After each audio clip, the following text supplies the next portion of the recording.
Welcome back to A Clock in the Journal, where timeless mysteries come alive. In this episode, we journey into The Adventure of the Priory School, a tale of disappearance, deception, and dark motives beneath noble facades. Join Sherlock Holmes as he unravels a case that leads from a quiet countryside school to the heart of aristocratic ambition.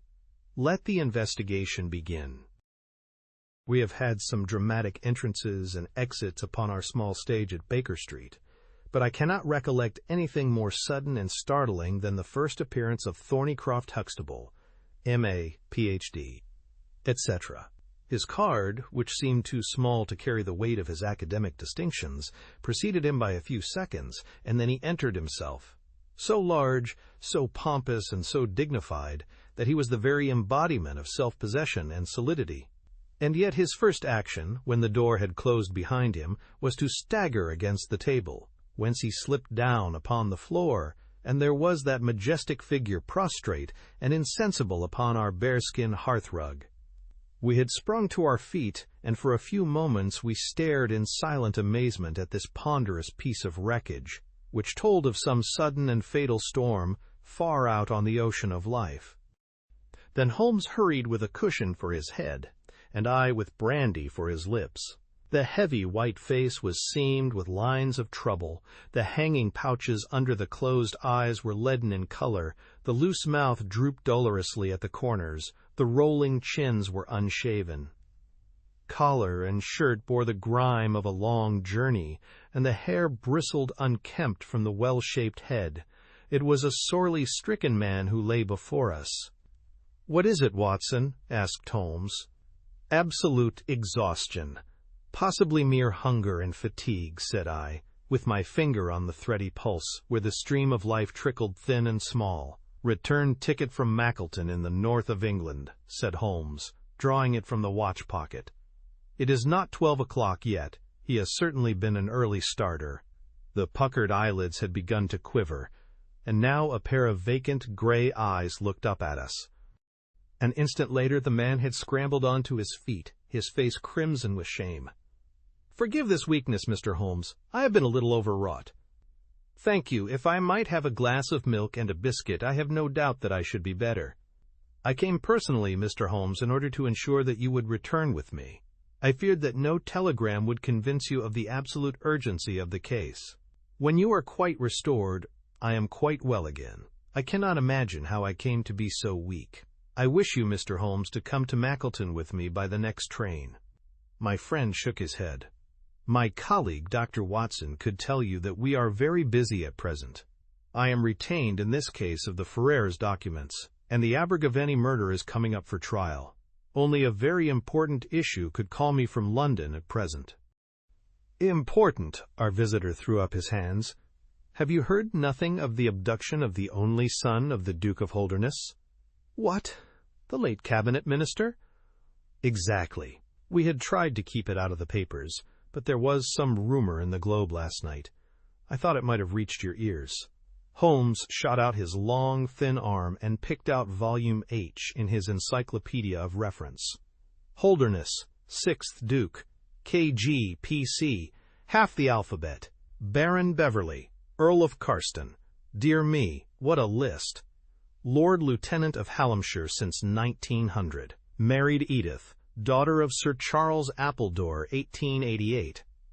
Heir and only child, Lord Saltire. Owns about 250,000 acres. Minerals in Lancashire and Wales. Address, Carlton House Terrace. Holderness Hall, Hallamshire. Carston Castle, Bangor, Wales. Lord of the Admiralty, 1872. Chief Secretary of State for... Well, this man is certainly one of the greatest subjects of the Crown, the greatest and perhaps the wealthiest. I am aware, Mr. Holmes, that you take a very high line in professional matters, and that you are prepared to work for the work's sake. I may tell you, however, that His Grace has already intimated that a check for £5,000 will be handed over to the person who can tell him where his son is, and another 1,000 to him who can name the man or men who have taken him." "It is a princely offer," said Holmes. "Watson, I think that we shall accompany Dr. Huxtable back to the north of England. And now, Dr. Huxtable, when you have consumed that milk, you will kindly tell me what has happened, when it happened, how it happened, and finally, what Dr. Thornycroft Huxtable of the Priory School near Mackleton has to do with the matter, and why he comes 3 days after an event. The state of your chin gives the date, to ask for my humble services. Our visitor had consumed his milk and biscuits. The light had come back to his eyes and the color to his cheeks, as he set himself with great vigor and lucidity to explain the situation. I must inform you, gentlemen, that the Priory is a preparatory school, of which I am the founder and principal. Huxtable's sidelights on Horace may possibly recall my name to your memories. The Priory is, without exception, the best and most select preparatory school in England. Lord Leverstoke, the Earl of Blackwater, Sir Cathcart Soames, they all have entrusted their sons to me. But I felt that my school had reached its zenith when, weeks ago, the Duke of Holderness sent Mr. James Wilder, his secretary, with intimation that young Lord Saltire, 10 years old, his only son and heir, was about to be committed to my charge. Little did I think that this would be the prelude to the most crushing misfortune of my life. On May 1st the boy arrived, that being the beginning of the summer term. He was a charming youth, and he soon fell into our ways. I may tell you, I trust that I am not indiscreet, but half-confidences are absurd in such a case, that he was not entirely happy at home. It is an open secret that the Duke's married life had not been a peaceful one, and the matter had ended in a separation by mutual consent, the Duchess taking up her residence in the south of France. This had occurred very shortly before, and the boy's sympathies are known to have been strongly with his mother. He moped after her departure from Holderness Hall, and it was for this reason that the Duke desired to send him to my establishment. In a fortnight the boy was quite at home with us and was apparently absolutely happy. He was last seen on the night of May 13th, that is, the night of last Monday. His room was on the second floor and was approached through another larger room, in which 2 boys were sleeping. These boys saw and heard nothing, so that it is certain that young Saltire did not pass out that way. His window was open, and there is a stout ivy plant leading to the ground. We could trace no footmarks below, but it is sure that this is the only possible exit. His absence was discovered at 7 o'clock on Tuesday morning. His bed had been slept in. He had dressed himself fully, before going off, in his usual school suit of black Eton jacket and dark gray trousers. There were no signs that anyone had entered the room, and it is quite certain that anything in the nature of cries or a struggle would have been heard, since Caunter, the elder boy in the inner room, is a very light sleeper. When Lord Saltire's disappearance was discovered, I at once called a roll of the whole establishment, boys, masters, and servants. It was then that we ascertained that Lord Saltire had not been alone in his flight. Heidegger, the German master, was missing. His room was on the second floor, at the farther end of the building, facing the same way as Lord Saltire's. His bed had also been slept in, but he had apparently gone away partly dressed, since his shirt and socks were lying on the floor. He had undoubtedly let himself down by the ivy, for we could see the marks of his feet where he had landed on the lawn. His bicycle was kept in a small shed beside this lawn, and it also was gone. He had been with me for 2 years, and came with the best references, but he was a silent, morose man, not very popular either with masters or boys. No trace could be found of the fugitives, and now, on Thursday morning, we are as ignorant as we were on Tuesday. Inquiry was, of course, made at once at Holderness Hall. It is only a few miles away, and we imagined that, in some sudden attack of homesickness, he had gone back to his father, but nothing had been heard of him. The Duke is greatly agitated, and as to me, you have seen yourselves the state of nervous prostration to which the suspense and the responsibility have reduced me. Mr. Holmes, if ever you put forward your full powers, I implore you to do so now, for never in your life could you have a case which is more worthy of them. Sherlock Holmes had listened with the utmost intentness to the statement of the unhappy schoolmaster. His drawn brows and the deep furrow between them showed that he needed no exhortation to concentrate all his attention upon a problem which, apart from the tremendous interests involved, must appeal so directly to his love of the complex and the unusual. He now drew out his notebook and jotted down one or two memoranda. "You have been very remiss in not coming to me sooner," said he severely. "You start me on my investigation with a very serious handicap. It is inconceivable, for example, that this ivy and this lawn would have yielded nothing to an expert observer. I am not to blame, Mr. Holmes. His Grace was extremely desirous to avoid all public scandal. He was afraid of his family unhappiness being dragged before the world. He has a deep horror of anything of the kind. But there has been some official investigation?" "Yes, sir, and it has proved most disappointing. An apparent clue was at once obtained. Since a boy and a young man were reported to have been seen leaving a neighboring station by an early train. Only last night we had news that the couple had been hunted down in Liverpool, and they proved to have no connection whatever with the matter in hand. Then it was that in my despair and disappointment, after a sleepless night, I came straight to you by the early train. I suppose the local investigation was relaxed while this false clue was being followed up? It was entirely dropped, so that 3 days have been wasted. The affair has been most deplorably handled. I feel it and admit it. And yet the problem should be capable of ultimate solution. I shall be very happy to look into it. Have you been able to trace any connection between the missing boy and this German master?" "None at all." "Was he in the master's class?" "No, he never exchanged a word with him, so far as I know." "That is certainly very singular. Had the boy a bicycle?" "No." "Was any other bicycle missing?" "No." "Is that certain?" "Quite." "Well now, you do not mean to seriously suggest that this German rode off upon a bicycle in the dead of the night, bearing the boy in his arms?" "Certainly not." "Then what is the theory in your mind?" "The bicycle may have been a blind. It may have been hidden somewhere, and the pair gone off on foot." "Quite so, but it seems rather an absurd blind, does it not? Were there other bicycles in this shed?" "Several." "Would he not have hidden a couple had he desired to give the idea that they had gone off upon them?" "I suppose he would." "Of course he would. The blind theory won't do. But the incident is an admirable starting point for an investigation. After all, a bicycle is not an easy thing to conceal or to destroy." "One other question. Did anyone call to see the boy on the day before he disappeared?" "No." "Did he get any letters?" "Yes, one letter." "From whom?" "From his father." "Do you open the boy's letters?" "No." "How do you know it was from the father?" "The coat of arms was on the envelope, and it was addressed in the Duke's peculiar stiff hand. Besides, the Duke remembers having written." "When had he a letter before that?" "Not for several days." "Had he ever one from France?" "No, never." You see the point of my questions, of course. Either the boy was carried off by force, or he went of his own free will.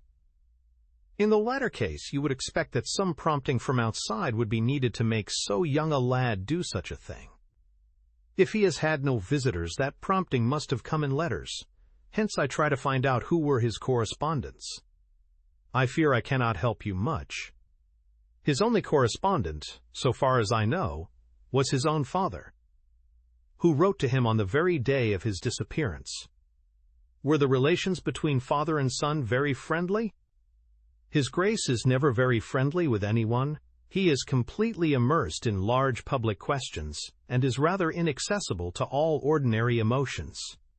But he was always kind to the boy in his own way. But the sympathies of the latter were with the mother? Yes. Did he say so? No. The Duke, then? Good heavens, no! Then how could you know? I have had some confidential talks with Mr. James Wilder, his Grace's secretary. It was he who gave me the information about Lord Saltire's feelings. I see. By the way, that last letter of the Duke's, was it found in the boy's room after he was gone? No, he had taken it with him. I think, Mr. Holmes, it is time that we were leaving for Euston. I will order a four-wheeler. In a quarter of an hour we shall be at your service. If you are telegraphing home, Mr. Huxtable, it would be well to allow the people in your neighborhood to imagine that the inquiry is still going on in Liverpool, or wherever else that red herring led your pack. In the meantime, I will do a little quiet work at your own doors, and perhaps the scent is not so cold, but that two old hounds like Watson and myself may get a sniff of it. That evening found us in the cold, bracing atmosphere of the Peak Country, in which Dr. Huxtable's famous school is situated. It was already dark when we reached it. A card was lying on the hall table, and the butler whispered something to his master, who turned to us with agitation in every heavy feature. "The Duke is here," said he. "The Duke and Mr. Wilder are in the study. Come, gentlemen, and I will introduce you."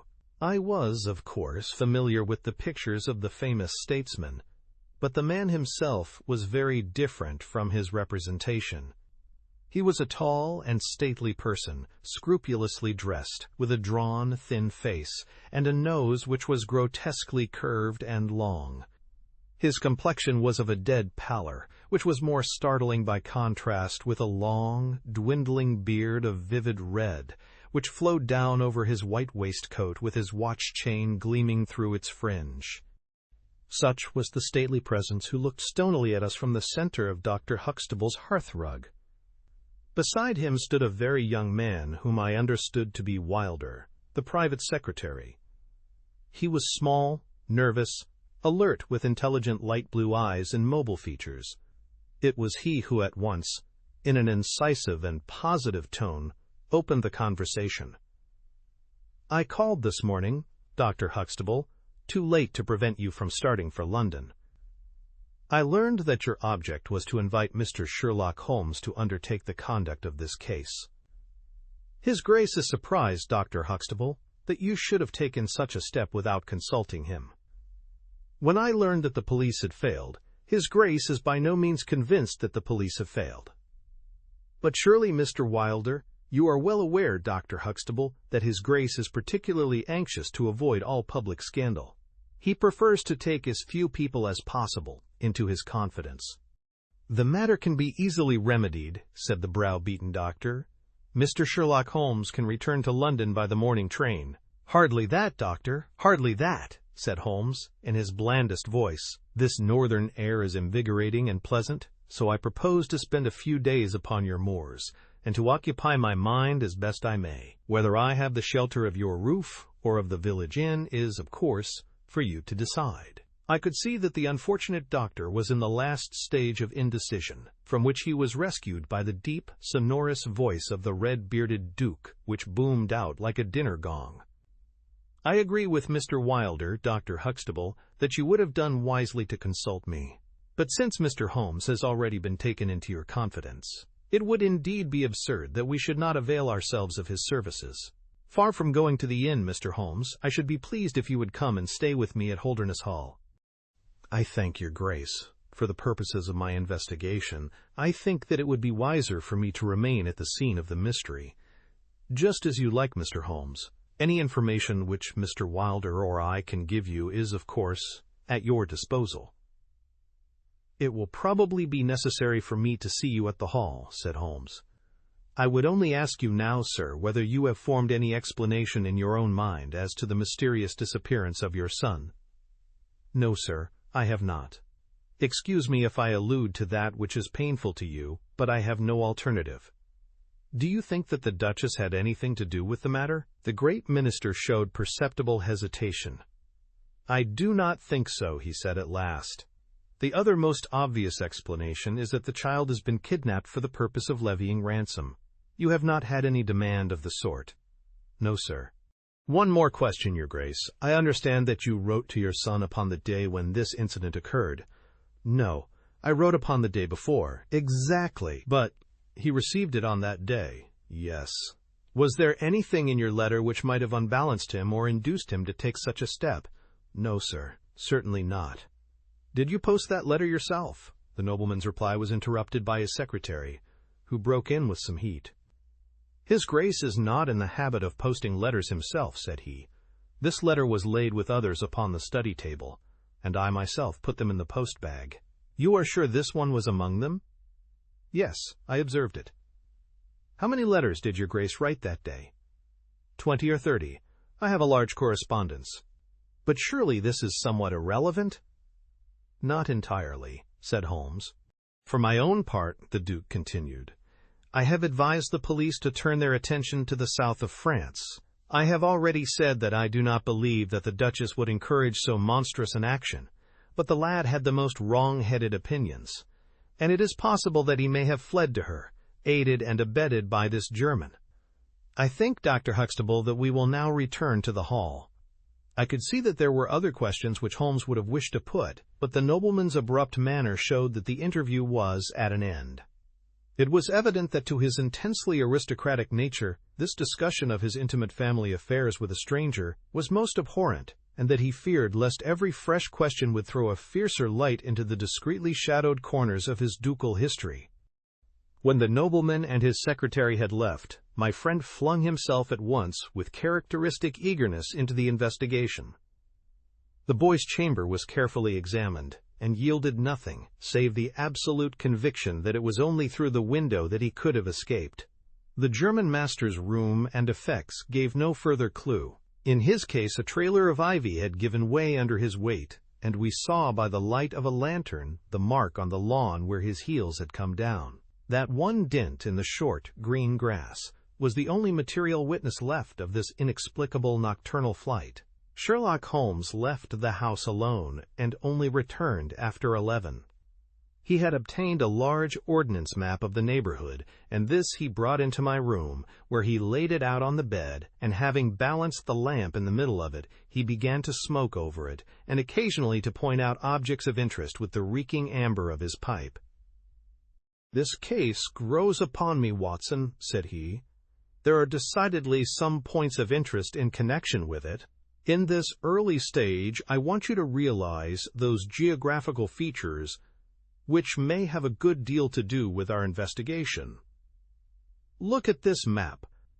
This dark square is the Priory School. I'll put a pin in it. Now, this line is the main road. You see that it runs east and west past the school. And you see also that there is no side road for a mile either way. If these two folk passed away by road, it was this road. Exactly. By a singular and happy chance, we are able to some extent to check what passed along this road during the night in question. At this point, where my pipe is now resting, a county constable was on duty from 12 to 6. It is, as you perceive, the first crossroad on the east side. This man declares that he was not absent from his post for an instant, and he is positive that neither boy nor man could have gone that way unseen. I have spoken with this policeman tonight, and he appears to me to be a perfectly reliable person. That blocks this end. We have now to deal with the other. There is an inn here, the Red Bull, the landlady of which was ill. She had sent to Mackleton for a doctor, but he did not arrive until morning, being absent at another case. The people at the inn were alert all night, awaiting his coming, and one or other of them seems to have continually had an eye upon the road. They declare that no one passed. If their evidence is good, then we are fortunate enough to be able to block the west, and also to be able to say that the fugitives did not use the road at all." "But the bicycle?" I objected. "Quite so. We will come to the bicycle presently. To continue our reasoning, if these people did not go by the road, they must have traversed the country to the north of the house, or to the south of the house. That is certain. Let us weigh the one against the other. On the south of the house is, as you perceive, a large district of arable land, cut up into small fields with stone walls between them. There, I admit that a bicycle is impossible. We can dismiss the idea. We turn to the country on the north. Here there lies a grove of trees marked as the Ragged Shaw, and on the farther side stretches a great rolling moor, Lower Gill Moor, extending for 10 miles and sloping gradually upward. Here at one side of this wilderness is Holderness Hall, 10 miles by road, but only 6 across the moor. It is a peculiarly desolate plain.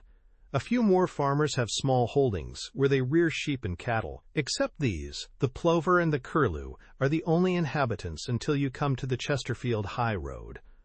There is a church there, you see, a few cottages and an inn. Beyond that, the hills become precipitous.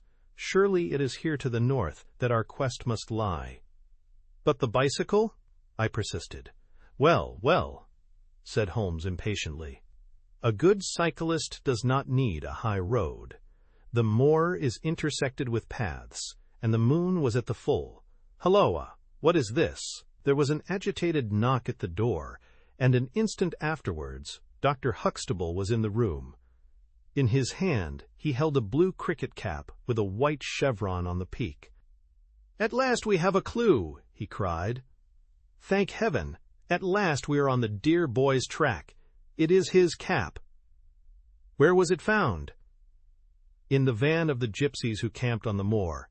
They left on Tuesday. Today the police traced them down and examined their caravan. This was found. How do they account for it? They shuffled and lied, said that they found it on the moor on Tuesday morning.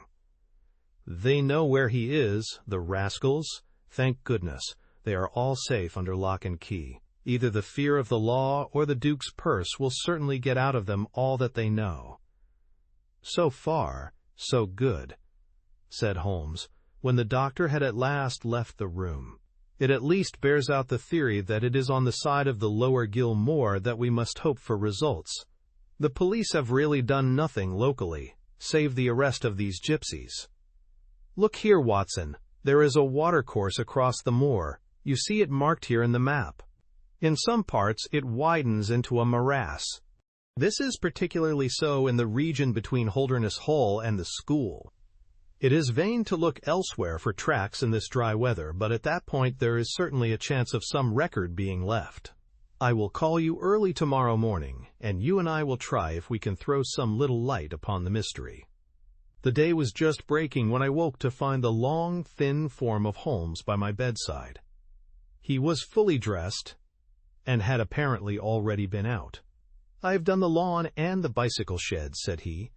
"I have also had a rumble through the ragged shaw. Now, Watson, there is cocoa ready in the next room. I must beg you to hurry, for we have a great day before us." His eyes shone, and his cheek was flushed with the exhilaration of the master workman who sees his work lie ready before him. A very different Holmes, this active, alert man, from the introspective and pallid dreamer of Baker Street. I felt as I looked upon that supple figure, alive with nervous energy, that it was indeed a strenuous day that awaited us, and yet it opened in the blackest disappointment. With high hopes we struck across the peaty, russet moor, intersected with 1,000 sheep paths, until we came to the broad, light green belt which marked the morass between us and Holderness. Certainly, if the lad had gone homeward, he must have passed this, and he could not pass it without leaving his traces. But no sign of him or the German could be seen. With a darkening face my friend strode along the margin, eagerly observant of every muddy stain upon the mossy surface. Sheep marks there were in profusion, and at one place, some miles down, cows had left their tracks. Nothing more. "Check number 1, said Holmes, looking gloomily over the rolling expanse of the moor. "There is another morass down yonder, and a narrow neck between. Halloa, halloa, halloa! What have we here?" We had come on a small black ribbon of pathway. In the middle of it, clearly marked on the sodden soil, was the track of a bicycle. "Hurrah!" I cried. "We have it!" But Holmes was shaking his head, and his face was puzzled and expectant rather than joyous. "A bicycle, certainly, but not the bicycle," said he. "I am familiar with 42 different impressions left by tires. This, as you perceive, is a Dunlop, with a patch upon the outer cover. Heidegger's tires were Palmer's, leaving longitudinal stripes. Aveling, the mathematical master, was sure upon the point. Therefore, it is not Heidegger's track. The boy's, then? Possibly, if we could prove a bicycle to have been in his possession. But this we have utterly failed to do. This track, as you perceive, was made by a rider who was going from the direction of the school. or towards it? No, no, my dear Watson. The more deeply sunk impression is, of course, the hind wheel, upon which the weight rests. You perceive several places where it has passed across and obliterated the more shallow mark of the front one. It was undoubtedly heading away from the school. It may or may not be connected with our inquiry, but we will follow it backwards before we go any farther. We did so, and at the end of a few hundred yards lost the tracks as we emerged from the boggy portion of the moor. Following the path backwards, we picked out another spot, where a spring trickled across it. Here, once again, was the mark of the bicycle, though nearly obliterated by the hoofs of cows. After that, there was no sign, but the path ran right on into Ragged Shaw, the wood which backed on to the school. From this wood the cycle must have emerged. Holmes sat down on a boulder and rested his chin in his hands. I had smoked 2 cigarettes before he moved. "Well, well," said he at last. "It is of course possible that a cunning man might change the tires of his bicycle in order to leave unfamiliar tracks. A criminal who was capable of such a thought is a man whom I should be proud to do business with. We will leave this question undecided and hark back to our morass again, for we have left a good deal unexplored. We continued our systematic survey of the edge of the sodden portion of the moor, and soon our perseverance was gloriously rewarded. Right across the lower part of the bog lay a miry path. Holmes gave a cry of delight as he approached it. An impression like a fine bundle of telegraph wires ran down the center of it. It was the Palmer tires. "Here is Herr Heidegger, sure enough!" cried Holmes exultantly. "My reasoning seems to have been pretty sound, Watson." "I congratulate you. But we have a long way still to go. Kindly walk clear of the path. Now let us follow the trail. I fear that it will not lead very far." We found, however, as we advanced, that this portion of the moor is intersected with soft patches, and, though we frequently lost sight of the track, we always succeeded in picking it up once more. "Do you observe," said Holmes, "that the rider is now undoubtedly forcing the pace? There can be no doubt of it. Look at this impression, where you get both tires clear. The one is as deep as the other. That can only mean that the rider is throwing his weight onto the handlebar, as a man does when he is sprinting. By Jove, he has had a fall." There was a broad, irregular smudge covering some yards of the track. Then there were a few footmarks, and the tire reappeared once more. "A side slip," I suggested. Holmes held up a crumpled branch of flowering gorse. To my horror, I perceived that the yellow blossoms were all dabbled with crimson. On the path, too, and among the heather were dark stains of clotted blood. "Bad," said Holmes, "bad. Stand clear, Watson, not an unnecessary footstep. What do I read here? He fell wounded. He stood up. He remounted. He proceeded. But there is no other track. Cattle on this side path. He was surely not gored by a bull." "Impossible!" "But I see no traces of anyone else. We must push on, Watson. Surely, with stains as well as the track to guide us, he cannot escape us now." Our search was not a very long one. The tracks of the tire began to curve fantastically upon the wet and shining path. Suddenly, as I looked ahead, the gleam of metal caught my eye from amid the thick gorse bushes. Out of them we dragged a bicycle, Palmer tired, one pedal bent, and the whole front of it horribly smeared and slobbered with blood. On the other side of the bushes a shoe was projecting. We ran round, and there lay the unfortunate rider. He was a tall man, full-bearded, with spectacles, one glass of which had been knocked out. The cause of his death was a frightful blow upon the head, which had crushed in part of his skull. That he could have gone on after receiving such an injury said much for the vitality and courage of the man. He wore shoes, but no socks, and his open coat disclosed a nightshirt beneath it. It was undoubtedly the German master. Holmes turned the body over reverently and examined it with great attention. He then sat in deep thought for a time, and I could see by his ruffled brow that this grim discovery had not, in his opinion, advanced us much in our inquiry. "It is a little difficult to know what to do, Watson," said he at last. My own inclinations are to push this inquiry on, for we have already lost so much time that we cannot afford to waste another hour. On the other hand, we are bound to inform the police of the discovery, and to see that this poor fellow's body is looked after. I could take a note back, but I need your company and assistance. Wait a bit. There's a fellow cutting peat up yonder. Bring him over here and he will guide the police. I brought the peasant across, and Holmes dispatched the frightened man with a note to Dr. Huxtable. "Now, Watson," said he, "we have picked up 2 clues this morning. One is the bicycle with the Palmer tire, and we see what that has led to. The other is the bicycle with the patched Dunlop. Before we start to investigate that, let us try to realize what we do know, so as to make the most of it, and to separate the essential from the accidental. First of all, I wish to impress upon you that the boy certainly left of his own free will. He got down from his window and he went off, either alone or with someone." "That is sure," I assented. "Well, now, let us turn to this unfortunate German master. The boy was fully dressed when he fled, therefore he foresaw what he would do. But the German went without his socks. He certainly acted on very short notice." "Undoubtedly. Why did he go? Because from his bedroom window he saw the flight of the boy, because he wished to overtake him and bring him back. He seized his bicycle, pursued the lad, and in pursuing him met his death. So it would seem. Now I come to the critical part of my argument.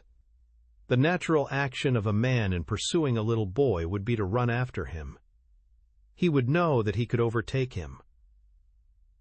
But the German does not do so. He turns to his bicycle. I am told that he was an excellent cyclist.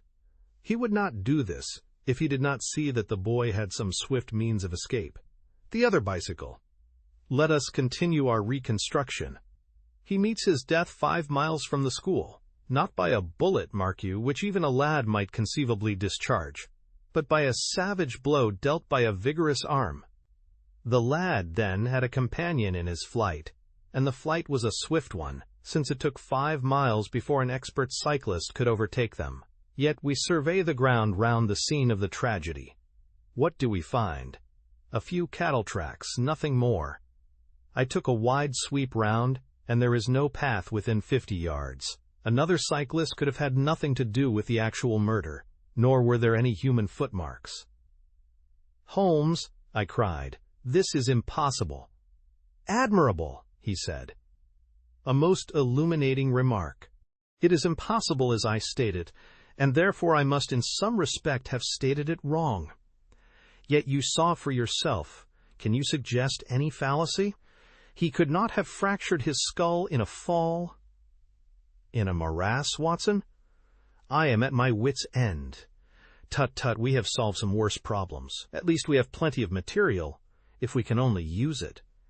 Come, then, and, having exhausted the Palmer, let us see what the Dunlop with the patched cover has to offer us. We picked up the track and followed it onward for some distance. But soon the moor rose into a long, heather-tufted curve, and we left the watercourse behind us.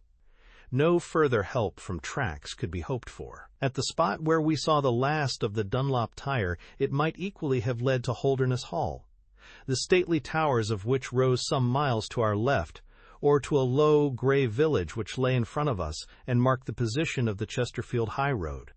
As we approached the forbidding and squalid inn, with the sign of a gamecock above the door, Holmes gave a sudden groan and clutched me by the shoulder to save himself from falling. He had had one of those violent strains of the ankle which leave a man helpless. With difficulty he limped up to the door, where a squat, dark, elderly man was smoking a black clay pipe. "How are you, Mr. Reuben Hayes?" said Holmes. "Who are you, and how do you get my name so pat?" the countryman answered, with a suspicious flash of a pair of cunning eyes. "Well, it's printed on the board above your head. It's easy to see a man who is master of his own house. I suppose you haven't such a thing as a carriage in your stables?" "No, I have not. I can hardly put my foot to the ground." "Don't put it to the ground." "But I can't walk." "Well, then hop. Mr. Reuben Hayes's manner was far from gracious, but Holmes took it with admirable good humor. "Look here, my man," said he, "this is really rather an awkward fix for me. I don't mind how I get on." "Neither do I," said the morose landlord. "The matter is very important. I would offer you a sovereign for the use of a bicycle." The landlord pricked up his ears. "Where do you want to go?" "To Holderness Hall." "Pals of the Duke, I suppose?" said the landlord, surveying our mud-stained garments with ironical eyes. Holmes laughed good-naturedly. "He'll be glad to see us anyhow." "Why?" "Because we bring him news of his lost son." The landlord gave a very visible start. "What? You're on his track?" "He has been heard of in Liverpool. They expect to get him every hour."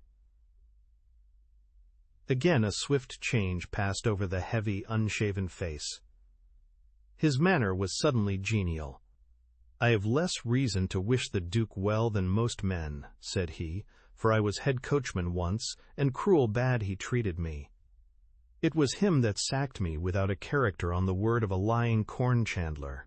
But I'm glad to hear that the young lord was heard of in Liverpool, and I'll help you to take the news to the hall." "Thank you," said Holmes. "We'll have some food first. Then you can bring round the bicycle." "I haven't got a bicycle." Holmes held up a sovereign.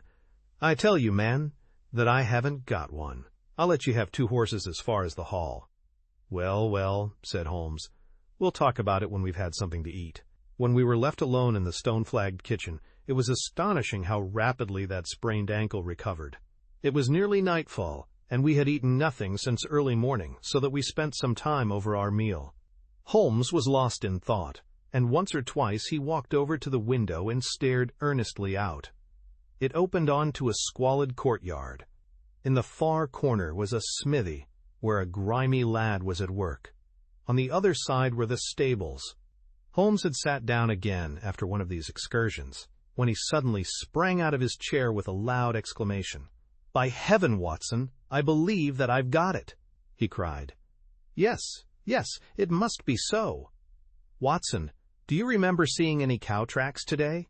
"Yes, several." "Where?"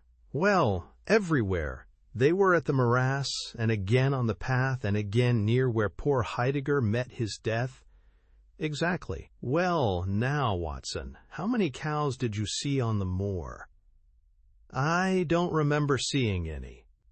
"Strange, Watson, that we should see tracks all along our line, but never a cow on the whole moor. Very strange, Watson, E.H." "Yes, it is strange. Now, Watson, make an effort. Throw your mind back. Can you see those tracks upon the path?" "Yes, I can." "Can you recall that the tracks were sometimes like that, Watson?"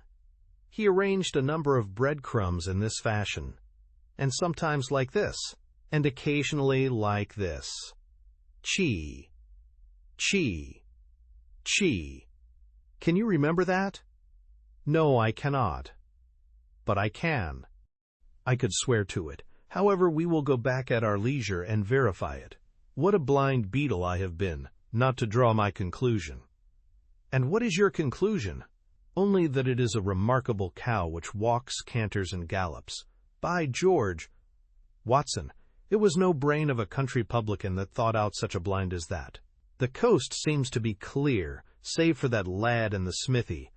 Let us slip out and see what we can see." There were 2 rough-haired, unkempt horses in the tumble-down stable. Holmes raised the hind leg of one of them and laughed aloud. Old shoes, but newly shod. Old shoes, but new nails. This case deserves to be a classic. Let us go across to the smithy. The lad continued his work without regarding us. I saw Holmes's eye darting to right and left among the litter of iron and wood which was scattered about the floor. Suddenly, however, we heard a step behind us, and there was the landlord, his heavy eyebrows drawn over his savage eyes, his swarthy features convulsed with passion. He held a short, metal-headed stick in his hand, and he advanced in so menacing a fashion that I was right glad to feel the revolver in my pocket. "You infernal spies!" the man cried. "What are you doing there?" "Why, Mr. Reuben Hayes," said Holmes coolly, "one might think that you were afraid of our finding something out." The man mastered himself with a violent effort, and his grim mouth loosened into a false laugh, which was more menacing than his frown. "You're welcome to all you can find out in my smithy," said he. "But look here, mister, I don't care for folk poking about my place without my leave, so the sooner you pay your score and get out of this, the better I shall be pleased." "All right, Mr. Hayes, no harm meant," said Holmes. "We have been having a look at your horses, but I think I'll walk after all. It's not far, I believe, not more than 2 miles to the Hall gates. That's the road to the left." He watched us with sullen eyes until we had left his premises. We did not go very far along the road, for Holmes stopped the instant that the curve hid us from the landlord's view. "We were warm, as the children say, at that inn," said he. "I seem to grow colder every step that I take away from it. No, I can't possibly leave it." "I am convinced," said I, "that this Reuben Hayes knows all about it. A more self-evident villain I never saw." "Oh, he impressed you in that way, did he? There are the horses, there is the smithy. Yes, it is an interesting place, this Fighting Cock. I think we shall have another look at it in an unobtrusive way." A long, sloping hillside, dotted with gray limestone boulders, stretched behind us. We had turned off the road and were making our way up the hill, when, looking in the direction of Holderness Hall, I saw a cyclist coming swiftly along. "Get down, Watson," cried Holmes, with a heavy hand upon my shoulder. We had hardly sunk from view when the man flew past us on the road. Amid a rolling cloud of dust, I caught a glimpse of a pale, agitated face, a face with horror in every lineament, the mouth open, the eyes staring wildly in front. It was like some strange caricature of the dapper James Wilder whom we had seen the night before. "The Duke's secretary!" cried Holmes. "Come, Watson, let us see what he does." We scrambled from rock to rock until, in a few moments, we had made our way to a point from which we could see the front door of the inn. Wilder's bicycle was leaning against the wall beside it. No one was moving about the house, nor could we catch a glimpse of any faces at the windows.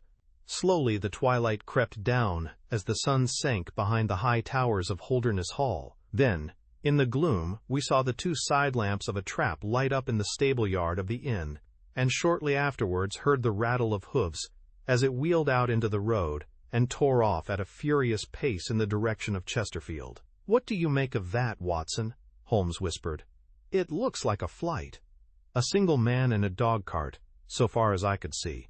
Well, it certainly was not Mr. James Wilder, for there he is at the door."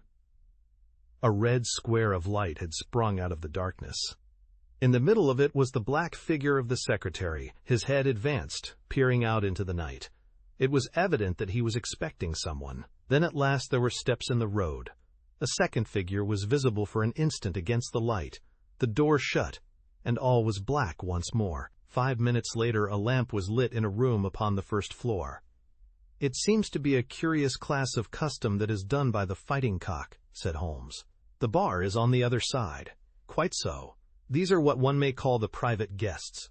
Now what in the world is Mr. James Wilder doing in that den at this hour of night, and who is the companion who comes to meet him there? Come, Watson, we must really take a risk and try to investigate this a little more closely." Together we stole down to the road and crept across to the door of the inn. The bicycle still leaned against the wall. Holmes struck a match and held it to the back wheel, and I heard him chuckle as the light fell upon a patched Dunlop tire. Up above us was the lighted window. "I must have a peep through that, Watson." "If you bend your back and support yourself upon the wall, I think that I can manage." An instant later, his feet were on my shoulders, but he was hardly up before he was down again. "Come, my friend," said he, "our day's work has been quite long enough. I think that we have gathered all that we can. It's a long walk to the school, and the sooner we get started, the better." He hardly opened his lips during that weary trudge across the moor, nor would he enter the school when he reached it, but went on to Mackleton Station, whence he could send some telegrams. Late at night I heard him consoling Dr. Huxtable, prostrated by the tragedy of his master's death, and later still he entered my room as alert and vigorous as he had been when he started in the morning. "All goes well, my friend," said he. "I promise that before tomorrow evening we shall have reached the solution of the mystery." At 11 o'clock next morning, my friend and I were walking up the famous yew avenue of Holderness Hall. We were ushered through the magnificent Elizabethan doorway and into His Grace's study. There we found Mr. James Wilder, demure and courtly, but with some trace of that wild terror of the night before still lurking in his furtive eyes and in his twitching features. "You have come to see His Grace. I am sorry, but the fact is that the Duke is far from well. He has been very much upset by the tragic news. We received a telegram from Dr. Huxtable yesterday afternoon, which told us of your discovery. I must see the Duke, Mr. Wilder." "But he is in his room." "Then I must go to his room. I believe he is in his bed." "I will see him there." Holmes's cold and inexorable manner showed the secretary that it was useless to argue with him. "Very good, Mr. Holmes. I will tell him that you are here." After an hour's delay, the great nobleman appeared. His face was more cadaverous than ever, his shoulders had rounded, and he seemed to me to be an altogether older man than he had been the morning before. He greeted us with a stately courtesy, and seated himself at his desk, his red beard streaming down on the table. "Well, Mr. Holmes?" said he. But my friend's eyes were fixed upon the secretary, who stood by his master's chair. "I think, Your Grace, that I could speak more freely in Mr. Wilder's absence." The man turned a shade paler and cast a malignant glance at Holmes. "If Your Grace wishes—" Yes, you had better go. Now, Mr. Holmes, what have you to say?" My friend waited until the door had closed behind the retreating secretary. "The fact is, Your Grace," said he, "that my colleague, Dr. Watson, and myself had an assurance from Dr. Huxtable that a reward had been offered in this case. I should like to have this confirmed from your own lips." "Certainly, Mr. Holmes." "It amounted, if I am correctly informed, to £5,000 to anyone who will tell you where your son is?" "Exactly." "And another 1,000 to the man who will name the person or persons who keep him in custody?" "Exactly." "Under the latter heading is included, no doubt, not only those who may have taken him away, but also those who conspire to keep him in his present position?" Yes, cried the Duke impatiently. "If you do your work well, Mr. Sherlock Holmes, you will have no reason to complain of niggardly treatment." My friend rubbed his thin hands together with an appearance of avidity, which was a surprise to me, who knew his frugal tastes. "I fancy that I see Your Grace's cheque-book upon the table," said he. "I should be glad if you would make me out a cheque for £6,000. It would be as well, perhaps, for you to cross it. The Capital and Counties Bank, Oxford Street branch, are my agents." His Grace sat very stern and upright in his chair, and looked stonily at my friend. "Is this a joke, Mr. Holmes? It is hardly a subject for pleasantry." "Not at all, Your Grace. I was never more earnest in my life." "What do you mean, then?" "I mean that I have earned the reward. I know where your son is, and I know some, at least, of those who are holding him." The Duke's beard had turned more aggressively red than ever against his ghastly white face. "Where is he?" he gasped. "He is, or was last night, at the Fighting Cock Inn, about 2 miles from your park gate." The Duke fell back in his chair. "And whom do you accuse?" Sherlock Holmes's answer was an astounding one. He stepped swiftly forward and touched the Duke upon the shoulder. "I accuse you," said he. "And now, Your Grace, I'll trouble you for that cheque." Never shall I forget the Duke's appearance as he sprang up and clawed with his hands, like one who is sinking into an abyss. Then, with an extraordinary effort of aristocratic self-command, he sat down and sank his face in his hands. It was some minutes before he spoke. "How much do you know?" he asked at last, without raising his head. "I saw you together last night." "Does anyone else beside your friend know?" "I have spoken to no one." The Duke took a pen in his quivering fingers and opened his cheque-book. "I shall be as good as my word, Mr. Holmes. I am about to write your cheque, however unwelcome the information which you have gained may be to me. When the offer was first made, I little thought the turn which events might take. But you and your friend are men of discretion, Mr. Holmes? I hardly understand your grace. I must put it plainly, Mr. Holmes. If only you two know of this incident, there is no reason why it should go any farther. I think £12,000 is the sum that I owe you, is it not? But Holmes smiled and shook his head. I fear, your grace, that matters can hardly be arranged so easily. There is the death of this schoolmaster to be accounted for. But James knew nothing of that. You cannot hold him responsible for that. It was the work of this brutal ruffian whom he had the misfortune to employ. I must take the view, your grace, that when a man embarks upon a crime, he is morally guilty of any other crime which may spring from it. Morally, Mr. Holmes, no doubt you are right, but surely not in the eyes of the law. A man cannot be condemned for a murder at which he was not present, and which he loathes and abhors as much as you do. The instant that he heard of it, he made a complete confession to me, so filled was he with horror and remorse. He lost not an hour in breaking entirely with the murderer. Oh, Mr. Holmes, you must save him. You must save him. I tell you that you must save him. The Duke had dropped the last attempt at self-command, and was pacing the room with a convulsed face and with his clenched hands raving in the air. At last he mastered himself and sat down once more at his desk. I appreciate your conduct in coming here before you spoke to anyone else, said he. At least we may take counsel how far we can minimize this hideous scandal. Exactly, said Holmes. I think, your grace, that this can only be done by absolute frankness between us. I am disposed to help your grace to the best of my ability, but, in order to do so, I must understand to the last detail how the matter stands. I realize that your words applied to Mr. James Wilder, and that he is not the murderer. No, the murderer has escaped. Sherlock Holmes smiled demurely. Your grace can hardly have heard of any small reputation which I possess, or you would not imagine that it is so easy to escape me.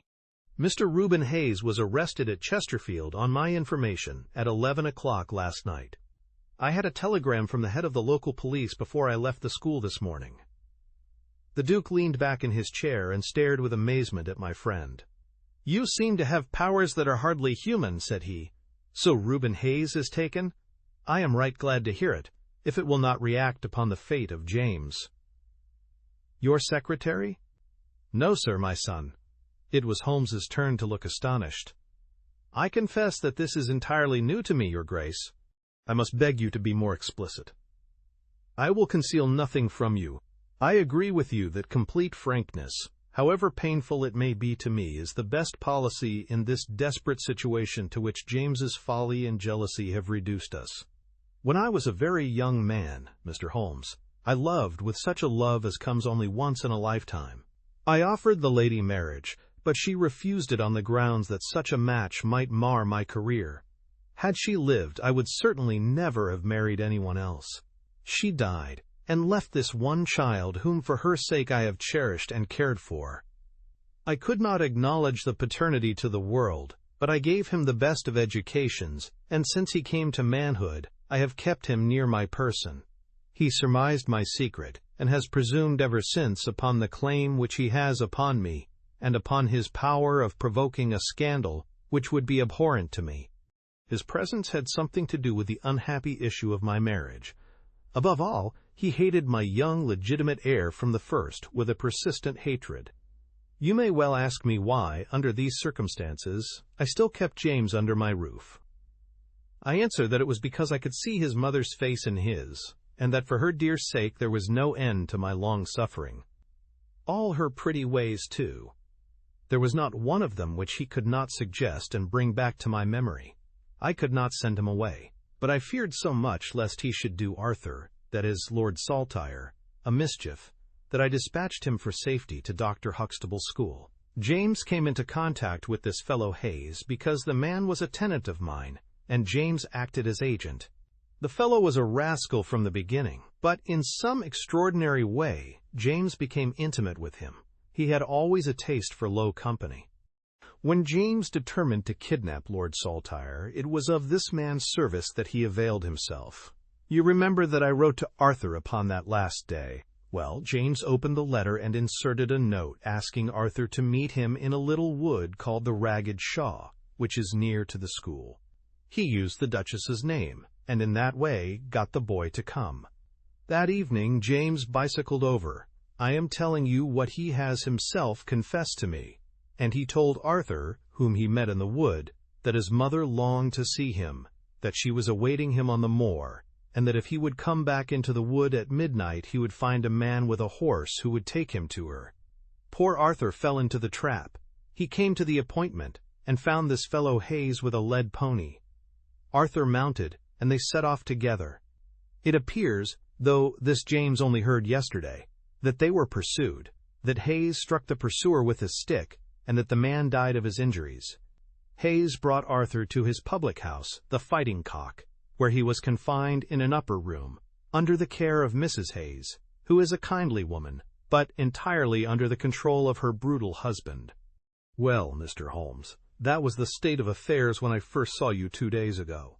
I had no more idea of the truth than you. You will ask me what was James's motive in doing such a deed.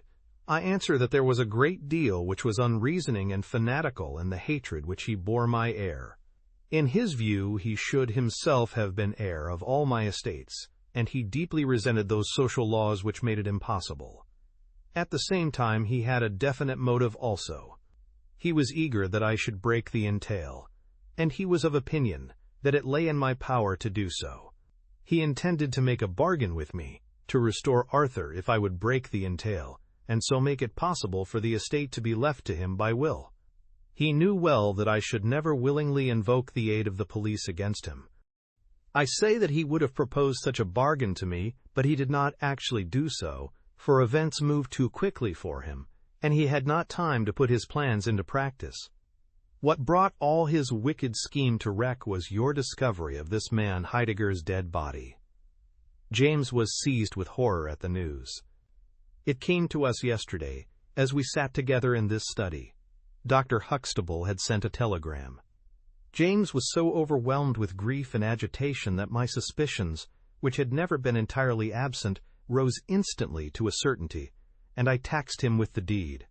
He made a complete voluntary confession. Then he implored me to keep his secret for 3 days longer, so as to give his wretched accomplice a chance of saving his guilty life. I yielded, as I have always yielded, to his prayers, and instantly James hurried off to the Fighting Cock to warn Hayes and give him the means of flight. I could not go there by daylight without provoking comment, but as soon as night fell I hurried off to see my dear Arthur. I found him safe and well, but horrified beyond expression by the dreadful deed he had witnessed. In deference to my promise, and much against my will, I consented to leave him there for 3 days, under the charge of Mrs. Hayes, since it was evident that it was impossible to inform the police where he was, without telling them also who was the murderer, and I could not see how that murderer could be punished without ruin to my unfortunate James. You ask for frankness, Mr. Holmes, and I have taken you at your word, for I have now told you everything without an attempt at circumlocution or concealment. Do you, in turn, be as frank with me. I will, said Holmes. In the first place, your Grace, I am bound to tell you that you have placed yourself in a most serious position in the eyes of the law. You have condoned a felony, and you have aided the escape of a murderer, for I cannot doubt that any money which was taken by James Wilder to aid his accomplice in his flight came from your Grace's purse. The Duke bowed his assent. This is indeed a most serious matter. Even more culpable, in my opinion, your Grace, is your attitude towards your younger son. You leave him in this den for 3 days, under solemn promises. What are promises to such people as these? You have no guarantee that he will not be spirited away again. To humor your guilty elder son, you have exposed your innocent younger son to imminent and unnecessary danger. It was a most unjustifiable action. The proud Lord of Holderness was not accustomed to be so rated in his own ducal hall. The blood flushed into his high forehead, but his conscience held him dumb. I will help you, but on one condition only. It is that you ring for the footman and let me give such orders as I like. Without a word, the Duke pressed the electric bell. A servant entered. "You will be glad to hear," said Holmes, "that your young master is found. It is the Duke's desire that the carriage shall go at once to the Fighting Cock Inn to bring Lord Saltire home." "Now," said Holmes, when the rejoicing lackey had disappeared, "having secured the future, we can afford to be more lenient with the past. I am not in an official position, and there is no reason, so long as the ends of justice are served, why I should disclose all that I know. As to Hayes, I say nothing. The gallows awaits him, and I would do nothing to save him from it. What he will divulge I cannot tell, but I have no doubt that your Grace could make him understand that it is to his interest to be silent. From the police point of view, he will have kidnapped the boy for the purpose of ransom. If they do not themselves find it out, I see no reason why I should prompt them to take a broader point of view. I would warn your Grace, however, that the continued presence of Mr. James Wilder in your household can only lead to misfortune. I understand that, Mr. Holmes, and it is already settled that he shall leave me forever and go to seek his fortune in Australia. In that case, your Grace, since you have yourself stated that any unhappiness in your married life was caused by his presence, I would suggest that you make such amends as you can to the Duchess, and that you try to resume those relations which have been so unhappily interrupted." "That also I have arranged, Mr. Holmes. I wrote to the Duchess this morning." "In that case," said Holmes, rising, "I think that my friend and I can congratulate ourselves upon several most happy results from our little visit to the north. There is one other small point upon which I desire some light. This fellow Hayes had shod his horses with shoes which counterfeited the tracks of cows. Was it from Mr. Wilder that he learned so extraordinary a device?" The Duke stood in thought for a moment, with a look of intense surprise on his face. Then he opened a door and showed us into a large room furnished as a museum. He led the way to a glass case in a corner and pointed to the inscription. "These shoes," it ran, "were dug up in the moat of Holderness Hall. They are for the use of horses, but they are shaped below with a cloven foot of iron, so as to throw pursuers off the track. They are supposed to have belonged to some of the marauding barons of Holderness in the Middle Ages." Holmes opened the case, and moistening his finger, he passed it along the shoe. A thin film of recent mud was left upon his skin. "Thank you," said he, as he replaced the glass. "It is the second most interesting object that I have seen in the north." "And the first?" Holmes folded up his check and placed it carefully in his notebook. "I am a poor man," said he, as he patted it affectionately and thrust it into the depths of his inner pocket.